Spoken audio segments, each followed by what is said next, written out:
Okay, so last night we found two sets of petrol bombs. The first set was of 3 petrol bombs hidden in a backpack. It was on the West Campus near a gate. One of our security officers found it and it was handed over to the police. The police are currently investigating that. Last night at around 11 o'clock as well, we discovered that there was a fire that had started in the John Moffat Architecture Building, which is just on the left of side here. And basically what we think happened is that a petrol bomb was thrown through a window of a basement in the John Moffat building. 2 other petrol bombs were found outside. We've also found that many of the bathrooms were flooded. That is, students left the taps running and they stuffed toilet paper into the toilets to block them. So we're currently cleaning those up. And we're hoping that we can get along with the classes today. Yesterday, fortunately, most classes went ahead, despite the issues we saw outside here on the Great Hall and the clashes between students and the police. But I think the majority of classes went ahead, and we're grateful for that. And then can we expect classes to continue today amidst everything that happened last night? Yeah, so we are confident that day by day we need to get more of the academic program going. On Monday we had about 55% of lectures went ahead, although we had a low turnout in those classes. Yesterday attendance was better and we got through the majority of programs across our 4 campuses.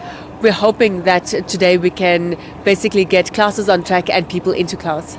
And then we also hear that students that had turnout in classes, more specifically yesterday, feel that there's a sense of intimidation from other students that are for the Fees Must Fall protest. Have you recorded any of these? Yeah, so we've had many complaints from students who are intimidated by their fellow students, not just in classes but also in residences, where people knock on their doors and ask them to join the protest, and if they don't, they are then intimidated, threatened. We've had reports of students taking photographs of people who were going to lectures so that they could intimidate them later.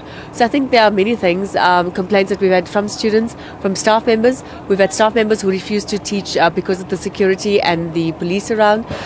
We've got a new Black Academic Caucus, and they're also saying they're in support of the students and they also won't teach until the police leave the campus. So on the other hand, we've got staff and students who are asking for more security and more police.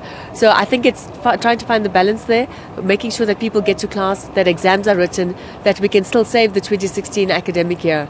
We've got no other alternatives at this stage. And then we hear that Wits management says that it's for the Fees Must Fall protest, but it's for the Fees Must Fall cause rather, but not in light of failing this particular, losing this academic year. Is this true? Yeah, we believe we can do it all together. So number one, yes, we fully support the cause of the students. In fact, last week, management and the university, various constituencies, whether it's a council, senate, management, etc., all agreed that we should support the cause for access to quality, free, decolonized higher education. And I would ask everybody to go to our website to go and read the declaration and the pledge that this university has made.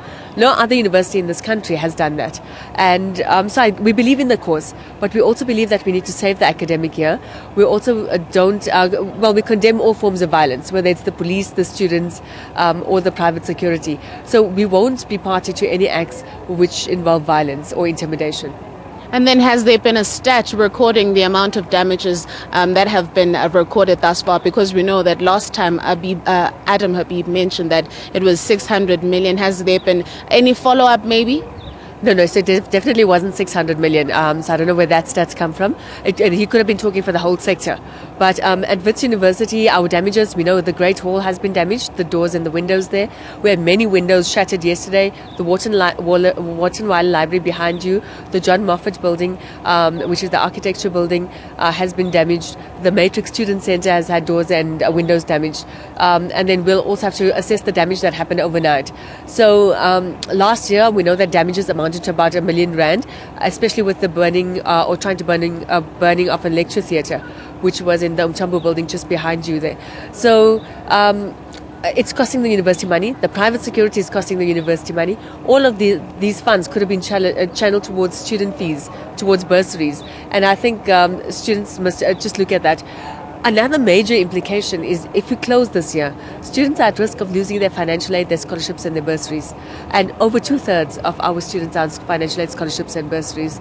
So that's something that we really, really must take into consideration when we say that students want to shut down the campus. And then lastly, in closure, we know that there's been a clause stating that those students that have been arrested by police could face suspension. Does this clause still apply? Because we know that some are going to be appearing today for their bail application. Okay, so the university said that if there is an offence and if they're found guilty, they may be suspended. However, they would have, if they've broken any of the university rules, then only may they be suspended. It's not an automatic suspension. It has to go through the university's disciplinary process. As you have heard, that was Shirona Patel, communication person of Witwatersrand, basically clarifying that, yes, there's been damages recorded around this particular university, but they're only amounting to R1 million from the previous year. So still a lot of things need to be done in order to clarify the way forward. But she also did say that classes are resuming. Yes, it wasn't the best turnout, but classes are resuming, and they're trying their best to save this academic year.